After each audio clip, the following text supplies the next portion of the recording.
What were your strategies for like combating your feelings of isolation? Welcome to another episode of Recruit Asia Unplugged.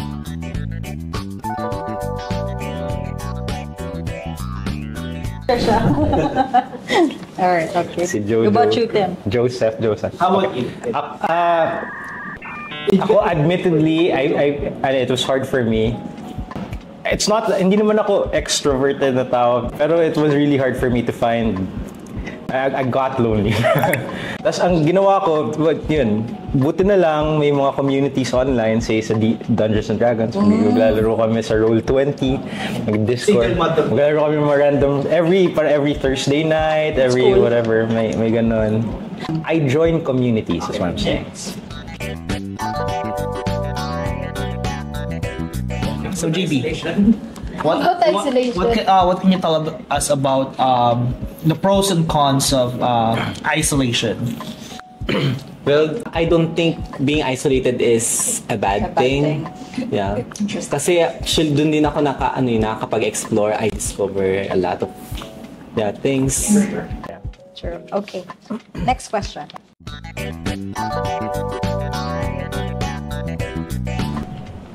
How do you manage the costs of setting up and maintaining a home office without overspending? For me, how I see it, say gusto mo mag-work from home, hindi mo alam kung anong bibilin mo, etc.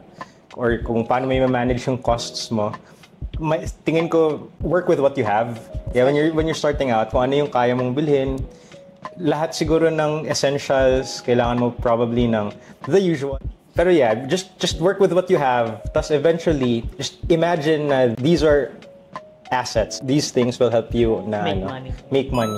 True. Thus pag yung mga gamit na yun, they've paid for themselves, and you can upgrade. That's how I see it. True. Yeah.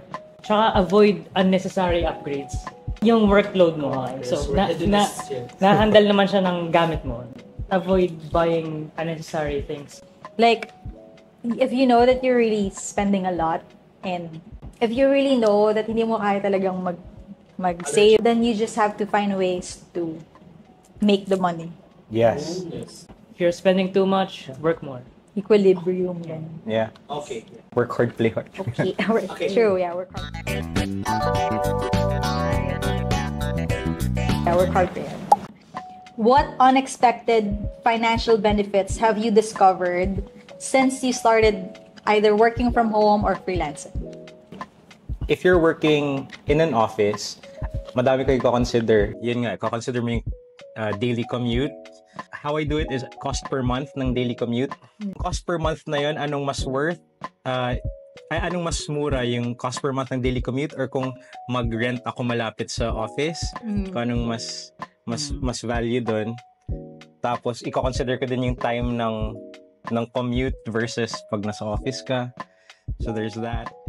How can working from home enhance or hinder your productivity? So obviously, if you don't have self-control, if you require, alam mo yun, you require constant na coaching sa habits mo. I mean, kung hindi set yung discipline mo, I mean, if you don't have the integrity to work, then you're gonna chill the yeah. I mean, what I'm saying is it depends on the person, I think. And there are things that can help you as a person be more productive while working from home. That's what I feel. If you're disciplined on working, whatever task you have, kahit saan ka ilagay, you will be productive. For sure. Yeah. Kahit saan ka mapunta, if you have enough respect to perform, you will perform. Whatever that perform is, bro, yeah, I agree. Paano pag nasa tabi ka ng construction site? Who cares? So, they said working at home makes you dumber every day. So, pero sa akin, I believe the person said working from home makes you dumber. Well, I think if you're dumb by default, tapos nalaman mo lang na dumb ka when you realize it at home alone, well, that's a different story. You know? Pero I think what he's trying to say is, you could have rephrased it better, you know. So, working from home makes me dumb. You know? Speak for yourself. Yeah, sedentary. You know, be your own speaker, you know. Pero No. That's actually. Resemble of truth, yes, there's still resemble of truth. Because it speaks with your routine at home.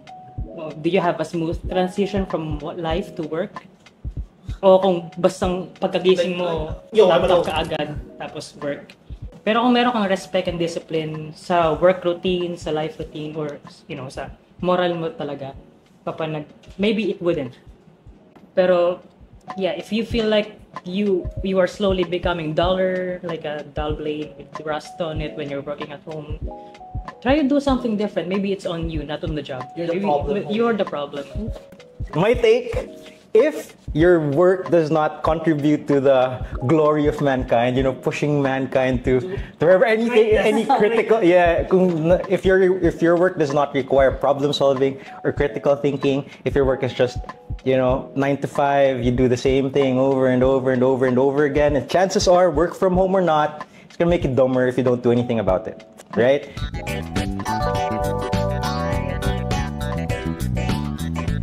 What are the steps then that you do to overcome Being dumb. Stop being. being dumb? Overcome being dumb. Overcome being dumb. Being dumb. To avoid myself from being dumb, I really just shake it off. Pag nararamdaman ko na, hey, pumupurol na ako, I'm just gonna go back into the job and then try to surpass my previous self. Okay, all my. Hindi, like seryoso. Was ultra. Outdo yourself. Outdo myself. Kaya nga, kada podcast, usually, meron akong iba't ibang editing style. How do you plan for long-term financial stability like retirement without traditional employer benefits? Yeah. So, So definitely a hard con versus, say, you're not working from home, you're working with a company, and they're doing everything for you. yeah. That's a question I've been contemplating. Right? We're not gonna be, again, this is like we're gonna be honest, Yeah. right? That's a huge con with freelancing. I guess one way that I was able to overcome it is, yes, I paid, individual contributions. And for the HMOs, I also had to pay for that myself. It's cheaper though if you're like individual than in a company. And then the next is like, if you're younger, Yeah, it's age HMOs are dependent. generally like cheaper. And then the last thing is like for retirement, SSS is actually for retirement, so make sure that you guys are prioritizing that. Pag-ibig is more about housing loans. You won't get anything from Pag-ibig, unfortunately, after you retire. So definitely use it for loans. They have personal loans, calamity loans, and for a little percentage, so take advantage of those.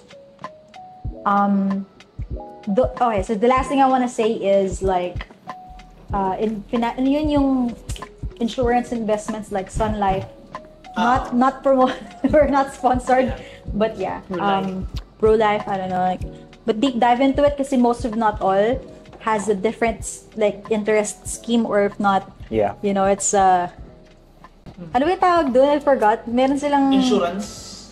It's an insurance / investment. Yeah. Tapos pag We're- ka makukuha mo yun. After X amount of time. Huge disclaimer nila is May you ganun won't din get sa- the exact amount if the market is low. But if the market, when you're retired and you get the money is high, You're keep buying a Yeah. stocks like that. That's like Hindi. I guess para siyang sa pag-ibig na nagva-vary yung interest niya per year depende sa economic status ng bansa. yeah. May mga din insurance na HMO / investment, ganun. So just like look it up, guys.